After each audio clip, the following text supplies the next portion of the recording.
안녕하세요. 오늘도 사연 살롱을 찾아주셔서 감사합니다. 결혼 8년차 30대 여성이에요. 어린 시절 동화책을 보면서 의문이 들었던 부분이 있어요. 공주들은 왜 하나같이 백마탄 왕자를 기다리고만 있을까 하는 거였죠. 그렇게 왕자를 만나고 싶다면 직접 백마를 타고 왕자를 찾아 나서면 될 일인데 말이에요. 거기다 여자의 성공을 마치 배경 좋은 왕자를 만나 왕비가 돼야 완성되는 것처럼 그린 것도 불만이었어요. 내 힘으로 이룬 성공이 아니라 잘 차려진 남의 인생에 편승해 놓곤 마치 그게 성공인 양 뿌듯해하는 게 제 입장에선 이해가 안 됐거든요. 이런 제게 어른들은 그러셨죠. 여자는 자고로 온실 속 화초처럼 남편 사랑받으며 조신하게 자라야 하는데 너처럼 기 세고 자기 주장 강하면 평생 고생하고 살게 돼. 마치 저주라도 내리듯 말이에요. 그럴 때마다 제 편이 되어준 건 둘째 이모였어요. 말도 안 되는 소리 하지 마세요. 여자가 남자 소유물이에요. 뭘 조신하게 남편 사랑에 기대 살라는 거예요. 자기 능력 펼치며 당당하게 자기 인생 살 생각을 해야지. 그럴 때마다 어른들은 말하셨죠. 그러니 네가 결혼을 못했지. 당시 이모는 40이 다 된 나이에도 결혼을 안 하고 혼자 살고 계셨어요. 하지만 어른들의 야유와 달리 제 눈엔 그런 막내 이모가 저희 엄마나 결혼한 다른 이모들보다 행복해 보였어요. 열심히 번 돈으로 휴가 때마다 여행도 다니고 수영, 스키며 라틴 댄스에 스킨스쿠버까지 취미생활로 하는 모습이 훨씬 멋져 보였거든요. 무엇보다 시간을 온전히 자신을 위해 활용하는 모습이 그렇게 부러울 수가 없었어요. 남편과 자식 때문에 정작 자신의 삶을 돌보기 힘들었던 엄마나 주변의 기혼 여성들과 달랐으니까요. 막내 이모는 종종 제게 그러셨어요. 인생은 속도가 아니라 방향이야. 남들과 같은 길로 빨리 간다고 네가 행복해지는 건 아니거든. 어떤 방향으로 가는지에 따라 내 삶의 행복이 결정되는 거야. 그러니까 남들처럼 사는데 급급하지 말고 네가 어떤 방식으로 살 건지 진지하게 생각해보고 살아. 이모의 그 말은 중학생이던 제 인생에 큰 영향을 주었어요. 안 그래도 남들과 다른 길을 가는 걸 실패자나 패배자가 되는 것처럼 치부해서 원치 않음에도 남들과 같은 길로 가길 강요받는 게 불편했거든요. 그러던 차에 내 생각을 지지해주는 아군을 만난 것 같아서 든든했어요. 물론 저희 엄마는 제가 이모처럼 될까봐 걱정하셨지만요. 그날 이후 저는 제 인생을 나답게 사는 게 뭔지 고민하며 살게 됐어요. 남들이 한다고 해서 무작정 따라할 게 아니라 내 성향에 맞는지 그걸 해서 내가 정말 행복할지를 먼저 생각하고 행동하게 되었죠. 그런 상황이 반복되다 보니 어느새 대학생이 될 무렵부터는 어느 정도 제 인생에 대한 방향이 잡혀갔고 약간의 확신도 생겼던 것 같아요. 그리고 그 무렵 한 남자를 알게 됐죠. 지금의 제 남편 말이에요. 같은 과 동기였던 그는 저와는 달리 부드러운 사람이었지만 내심 자신만의 스타일이 확고한 사람이었어요. 다만 성격이 강하지 않아서 겉으로 잘 드러나지 않을 뿐이었죠. 제가 보기에 남편은 온화한 성격 탓에 자신보다 타인의 감정을 먼저 배려해 주느라 주변 사람들한테 상처받는 것 같았어요. 사람들은 되게 배려심 많은 사람한테 막대하는 경향이 있잖아요. 착하고 거절 잘 못하면 호구로 보고 이용하려는 나쁜 습관이요. 반면 저처럼 성격도 강하고 섣불리 건드렸다간 뼈도 못 추릴 것 같은 사람한테는 뒤에서 욕을 할지언정 앞에서는 함부로 못하고요. 그런 면에서 남편은 피해자였어요. 공동 과제를 할 때도 팀원들은 늘상 남편한테 힘들고 시간 많이 잡아먹는 일과 자기들 몫까지 시키곤 했어요. 저라면 참지 않고 균등하게 과제를 배분하자고 따질 텐데 남편은 알고도 묵묵히 받아들이더군요. 그 모습이 딱하기도 하고 한심하기도 해서 하루는 남편한테 따져 물었어요. 공동과제라 조원이 모두 같은 점수를 받는데 왜 네가 다른 사람들 몫까지 떠맡아서 하니? 억울하지도 않아? 애들이 그러자고 해도 싫다고 해야지. 넌 입도 없냐? 왜 싫다고 말을 못해? 자기 일을 떠넘기는 애들도 나쁘지만 매번 이런 상황을 받아들이는 너도 잘못이야. 그러니 애들이 너를 호구로 알고 더 부려먹는 거 아니냐고. 나도 모르게 화를 내버렸지 뭐예요. 그러자 남편이 빙그레 웃으며 조용히 제게 그러더라고요. 팀원 5명 중에 알바하는 사람이랑 너랑 나를 제외하고 3명이야. 걔들은 시간이 부족할 것 같아서 가급적 시간이 많은 내가 조금 더 해도 되겠다고 생각했어. 친구끼리 그 정도 처지는 봐줄 수도 있는 거잖아. 그럼 알바도 안 하는 내 몫까지 네가 더하는 이유는 뭔데? 그러자 남편 얼굴이 붉어졌어요. 그리고는 수줍게 말하더군요. 그야, 네가 힘든 걸 보느니 내가 대신하는 게 마음 편하니까 그렇지. 그게 말이 되냐? 네가 내 부모도 아니고 왜 나 힘든 것까지 따져? 혹시 너 나 좋아하냐? 그저 별 뜻 없이 던진 말이었는데 이어진 남편의 말에 깜짝 놀랐어요. 몰랐어? 나 너 좋아한 지 오래됐어. 맙소사. 전 정말 몰랐거든요. 생각지 못한 남편의 대답에 저는 그만 말문이 막혀버렸어요. 그동안 제 자신의 감정에만 충실했지 타인의 마음을 들여다볼 생각은 못하고 살았거든요. 그런데 남편의 고백을 듣고 보니 그제야 그동안 남편이 했던 행동들이 퍼즐 조각처럼 맞아 들어가더라고요. 시험철에 자리 잡기 힘든 도서관에 매번 자리가 났다고 저를 불렀던 것과 제가 보고 싶어 했던 영화의 공짜표가 생겼다고 저를 불러냈던 일 등 그동안 눈치를 못 챈 제가 이상할 정도였죠. 그제야 나야말로 이 남자의 호의를 너무도 당연하게 받아들이고 있었구나 생각하니 미안해졌어요. 그러자 남편은 작정한 듯 그동안 제게 못했던 말을 털어놓더라고요. 이렇게 고백하게 될 줄은 몰랐지만 이왕 이렇게 된 거 솔직히 말할게. 나 너 많이 좋아해. 내 마음이 부담된다면 미안하다. 남편의 고백에 잠시 어리둥절했지만 그렇다고 생각도 안 해본 남자랑 덥석 사귈 수는 없었어요. 그래서 거절했죠. 마음은 고맙게 받겠지만 난 너한테 이성으로서 관심이 없다고 말이죠. 의외로 남편은 제 뜻을 의연하게 받아들였어요. 그리고는 제 뜻을 존중한다며 알겠다고 하더라고요. 그날 이후 남편은 전과 다를 바 없이 저를 친구로서 대해주었어요. 그런데 저는 그게 안 되더라고요. 멀리서 남편이 걸어오기만 해도 마음이 쓰이고 남편이 다른 여자들과 함께 있으면 불안하고 자꾸 짜증이 났어요. 매일 봐왔던 남편 얼굴이 자꾸 잘생겨 보이기도 하고 남편이 곁에 없으면 허전하고 그랬어요. 하루는 이모랑 점심을 먹으면서 이 얘기를 했더니 이모가 그러더라고요. 뭘 고민해. 그 친구한테 가서 좋아한다고 고백하면 되지. 이모, 나 걔랑 그런 사이 아니거든? 그냥 걔가 나 좋아한다니까 신경이 쓰여서 그런 것뿐이야. 고백? 말도 안 돼. 고백은 무슨. 말은 그렇게 했지만 찔리긴 했어요. 감춰둔 제 마음을 대번에 들킨 것 같아서 쑥스럽기도 했고요. 그런데 겨울방학을 앞둔 어느 날 남편한테 문자가 왔지 뭐예요.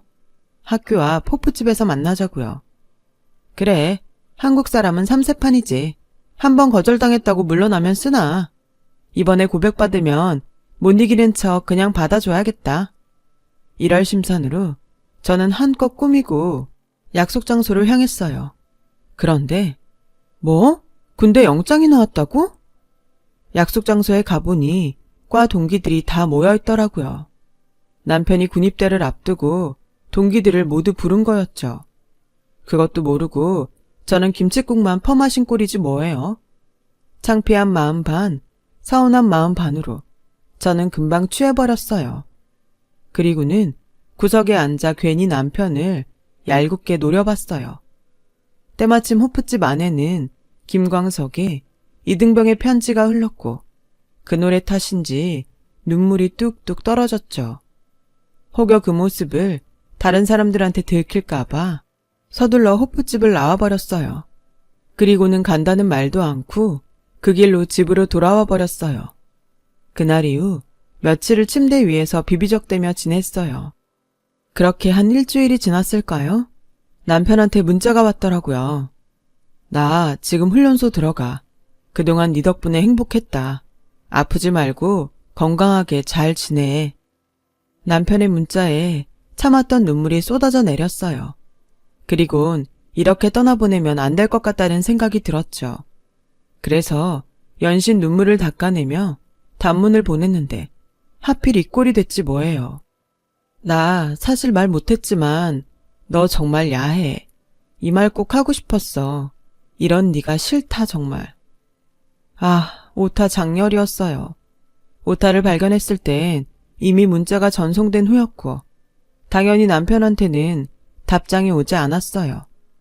결국 저는 남편이 훈련소에 들어가는 마지막 순간까지 남편 가슴에 못을 박은 셈이었죠. 그렇게 우울한 겨울방학이 지나고 2학년이 된 저는 1년간 붙어 다녔던 남편의 빈자리를 새삼 느끼며 자발적 아웃사이더로 살았어요. 제게 말을 거는 친구도 없고 저 역시 누구에게도 말을 걸지 않았어요. 그렇게 시간은 흘러 4학년이 되었어요. 학점 따랴, 취업을 위해 스펙 쌓으랴, 눈코 뜰 새 없이 바쁜 나날이 이어졌고 그러는 사이 남편은 까맣게 잊었어요. 그러다 대기업 인턴 사원 모집 요강을 받으러 과 사무실에 들렀다가 제대한 남편과 만나게 된 거예요. 서로 반가운 표정이었지만 선뜻 먼저 말을 건네지는 못했어요. 아무래도 끝이 좀 그랬으니까요. 그래서 눈인사만 나누고 돌아서려는데 남편이 그러는 거예요. 잘 지냈어? 요즘 취업 때문에 바쁘지? 나 복학했어. 그 말을 듣는데 괜히 화가 나는 거예요.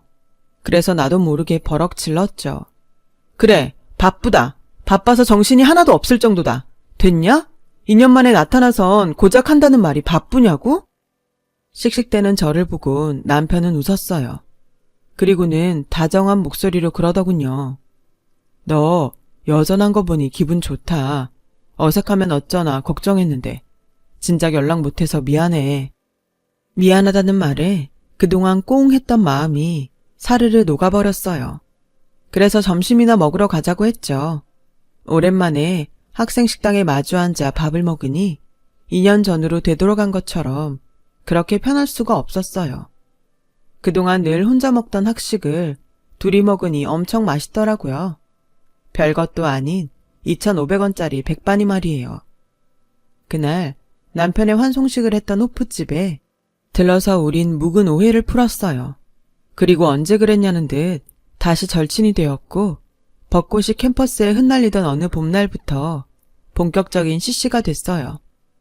먼저 졸업을 하고 회사에 취직한 저는 대학생 남편과 연애를 이어갔어요. 신입사원들은 누구나 그렇듯 사수한테 깨지고 말도 안 되는 이유로 욕먹고 피곤에 쩔은 몸으로 회식 자리까지 끌려다니는 저를 위로해준 건 역시 남편이었어요. 할 말은 하고 사는 성격 탓에 선배들한테 자주 혼났던 저는 남편이 아니었더라면 진작 회사를 때려쳤을지도 몰라요. 그럴 때마다 남편은 취업 준비로 바쁜 와중에도 제 입장을 헤아려가며 저를 위로해 주었죠. 마치 밖에서 싸우고 돌아온 아이를 달래는 엄마처럼요. 그렇게 남편한테 기대며 하루하루를 버티다 보니 조금씩 직장 생활에 적응이 되어 갔어요. 그때 결심했던 것 같아요. 이 남자랑 결혼을 해야겠다고요. 그래서 남편이 대학을 졸업하고 취업에 성공하기만을 기다렸어요. 그리고 드디어 남편이 취직에 성공해 첫 월급을 탄 그날 청혼을 했죠. 난 백마 탄 왕자를 기다리는 대신 내가 직접 백마를 타고 내 남자를 찾으러 나서야겠다 생각했어. 그렇게 찾아낸 남자가 바로 너야. 내가 널 왕자로 만들어줄게. 어때? 나랑 결혼할래? 제 청혼의 남편은 멍한 표정으로 저를 바라봤어요. 그리곤 피식 웃으며 말을 이어갔죠. 이런 기분이구나. 여자들이 남자한테 청혼받을 때 느끼는 기분이. 그래, 결혼하자. 그런데 나를 왕자로 만들어준다는 약속 정말 지킬 거야? 당연하지. 손에 물 안 묻히게 해준다는 약속은 못하지만 왕자로 만들어주겠다는 약속은 꼭 지킬 거야. 대신 언제까지라고는 약속 못해. 남편은 기약도 없는 약속을 받고도 아이처럼 좋아했어요. 그렇게 우린 CC로 만나 부부가 됐고 몇 년간은 별 탈 없이 잘 지냈어요. 물론 소소한 부부싸움이나 사소한 시댁과의 마찰은 있었지만 그건 어느 가정에나 있는 그런 정도였어요. 거기다 결혼 2년 만에 임신을 해서 기쁘게 출산을 기다리고 있었는데 뜻하지 않은 사건이 일어났어요. 남편이 회사를 그만두게 된 거예요. 사실 남편의 회사 생활은 그리 평탄하지 않았어요. 하필 군 시절부터 남편을 괴롭혀왔던 선임을 회사에서 직속 사수로 만나게 되었거든요. 그놈은 여전히 재벌릇 개 못 주고 남편을 괴롭혔고 그로 인해 남편은 입사 초부터 회사 생활을 힘들어했어요. 힘들게 들어간 회사라 어떻게든 버텨보려고 안간힘을 썼지만 사람 피를 말리며 괴롭히는 통에 결국 참다 못한 남편은 이 일로 팀장과 면담을 했는데 그 사실이 선임 귀에 들어가고 만 거예요. 전보다 더 교묘하게 뒤에서 괴롭히는 통에 남편은 몇 달 사이에 몸무게가 10kg도 넘게 빠졌지 뭐예요. 보다 못한 저는 남편한테 이직을 권했지만 태어날 아이를 생각해서라도 모험을 할 수는 없다며 이를 악물고 회사로 향하곤 했어요. 하지만 그게 오히려 독이 된 거예요. 결국 자신의 의지만으로는 감당할 수 없는 지경까지 이르게 된 거죠. 남편을 통해 모든 사실을 알게 된 저는 도저히 참을 수가 없었어요. 그까지 퇴사, 그만두면 그만이지만 내 남편을 이 지경으로 만든 인간은 절대로 가만둘 수 없겠더라고요. 그래서 단판을 지으려고 전화했더니 이놈이 실실 쪼개면서 사람 속을 긁지 뭐예요. 제 남편이 멍청해서 일을 좀 가르쳐준 것뿐인데 여편네가 집에서 살림이나 할 것이지 남편 직장 상사한테 바락바락 대든다고 말이에요. 그래서 거두절미하고 제 남편한테 사과하라고 했더니 끊어버리더라고요. 어찌나 열이 뻗치던지 참을 수 없어서 반차를 내고 남편 회사로 달려갔어요. 로비에 선임 이름과 직급을 대고 방문 신청을 했더니 글쎄 그놈이 로비에서 기다리라는 거예요. 해서 기다렸는데 퇴근 시간이 지나도록 나오질 않는 거 있죠.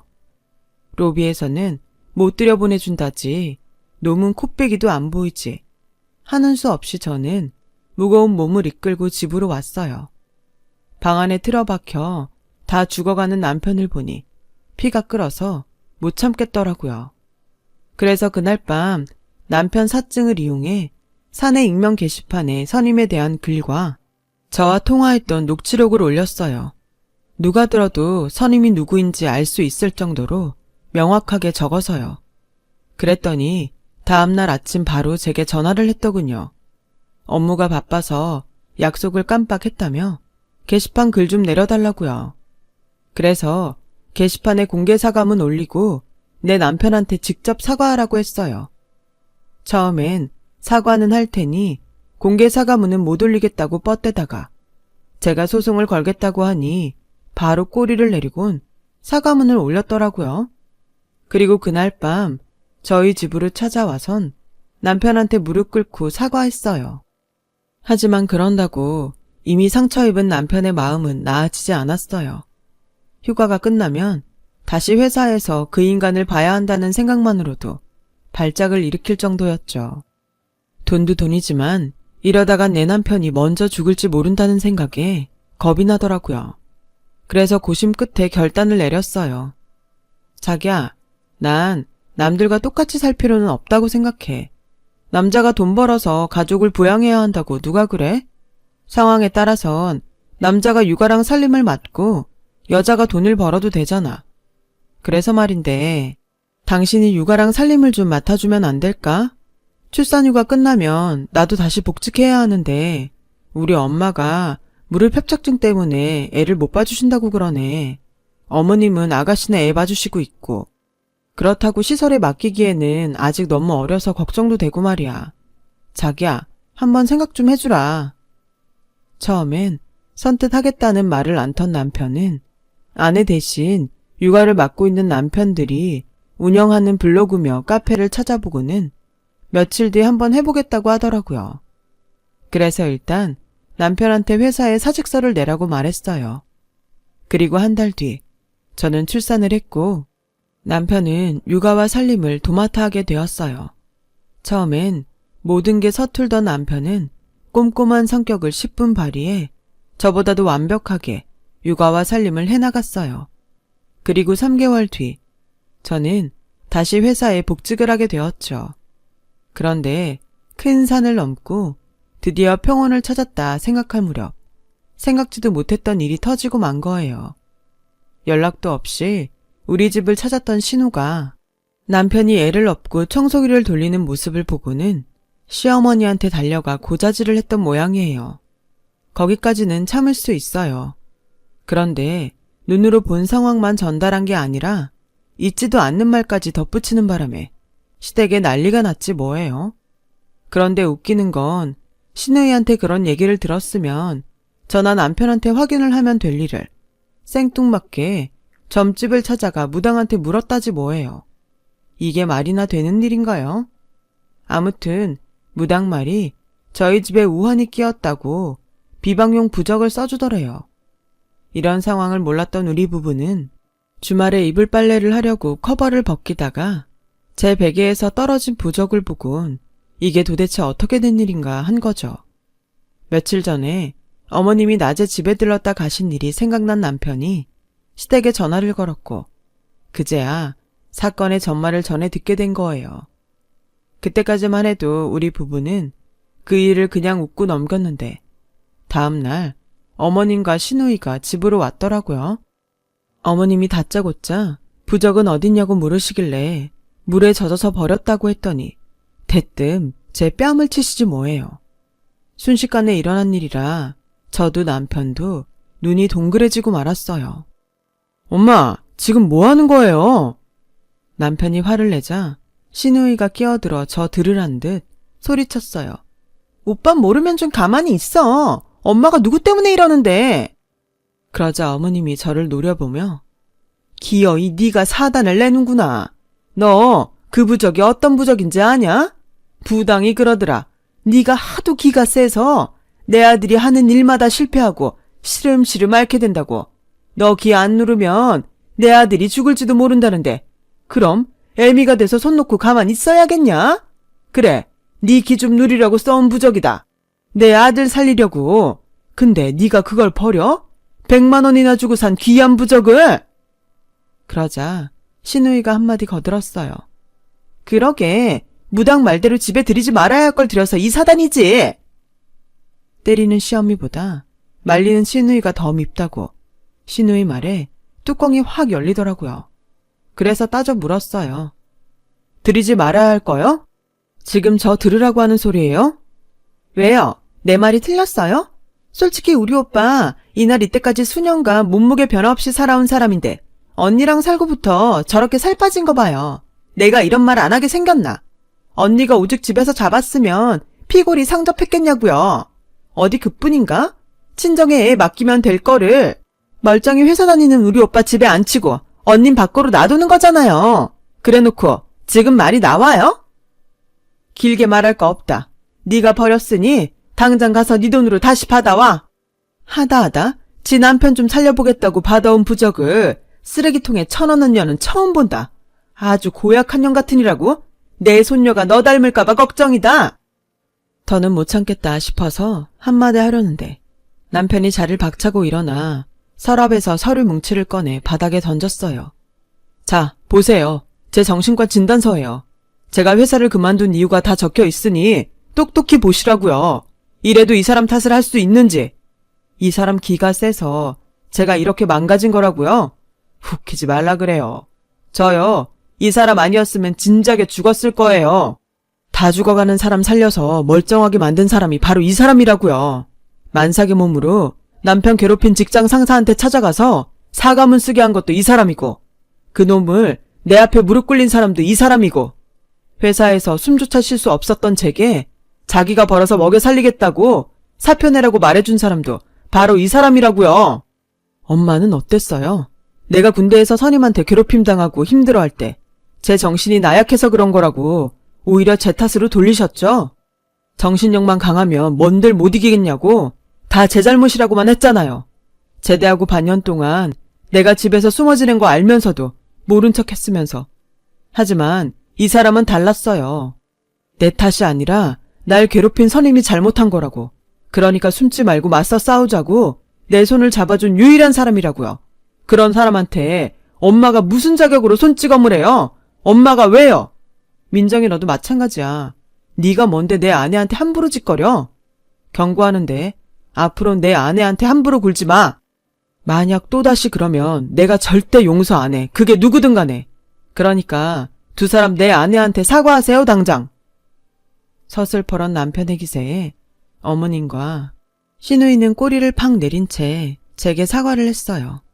그리고 그날 이후 시댁 식구 그 누구도 제게 함부로 하는 사람이 없었어요. 그날 태어나서 처음 소리치며 화를 낸 남편은 그날 이후 표정이 확 달라져선 전과 달리 기분이 좋아 보였어요. 늘 참고 속으로만 삭히고 살았는데 그렇게 소리를 지르고 보니 속이 뻥 뚫리는 것 같은 게 다시 태어난 기분이라나요? 남편의 상담 선생님도 남편의 변화를 보고는 무척 반기시며 자주는 아니래도 화가 나면 밖으로 표현을 하는 게 정신건강에 도움이 된다고 하더래요. 그런데 늦바람이 무섭다고 평생 처음 화를 내보고 신이 난 남편은 전과 달리 감정에 솔직해졌어요. 저보다도 더요. 그 바람에 오히려 제가 속에 사리가 생길 판이라니까요. 아, 그리고 남편을 괴롭혔던 선임 말이에요. 제 남편한테 했던 일이 회사에 쫙 퍼지는 바람에 승진도 막히고 회사에서 따돌림까지 당하게 돼서 결국 회사를 나갔다더라고요. 그러게 인생 똑바로 살았어야죠. 다 자업자득이에요. 그리고 제 남편은 꼼꼼한 성격대로 블로그에 딸아이 육아일지와 딸에게 보내는 편지를 올렸다가 출판사 관계자 눈에 띄어서 출판 제의를 받게 되었어요. 덕분에 남편은 작가로서 제2의 인생을 꿈꾸게 되었죠. 결혼 후 지난 4년간 커다란 고비를 2개나 넘은 우리 부부는 전보다 조금 더 단단해진 것 같아요. 시련이 사람을 단단하게 만드나 봐요. 앞으로 살면서 얼마나 큰 시련을, 얼마나 더 겪어야 할지는 모르겠지만 지금 같아서는 충분히 이겨낼 수 있을 것 같아요. 아무리 거센 시련이 닥쳐도 내 남편은 내가 지켜줄 자신이 있거든요. 내가 직접 백마 타고 나서서 고른 나만의 왕자님이니까요. 정작 하는 일은 신데렐라급이지만요. 그래도 약속대로 언젠가는 제대로 된 왕자가 될 날도 오겠죠 뭐. 남편은 기대도 안 하지만 말이에요. 지금까지 제 사연을 들어주셔서 감사드립니다. 모든 분들 활기찬 하루 되시고 항상 건강 조심하세요. 여러분, 사연 댓글에 응원과 현명한 조언 부탁드려요. 좋아요와 구독은 저에게 큰 힘이 됩니다. 오늘도 좋은 일 가득하세요.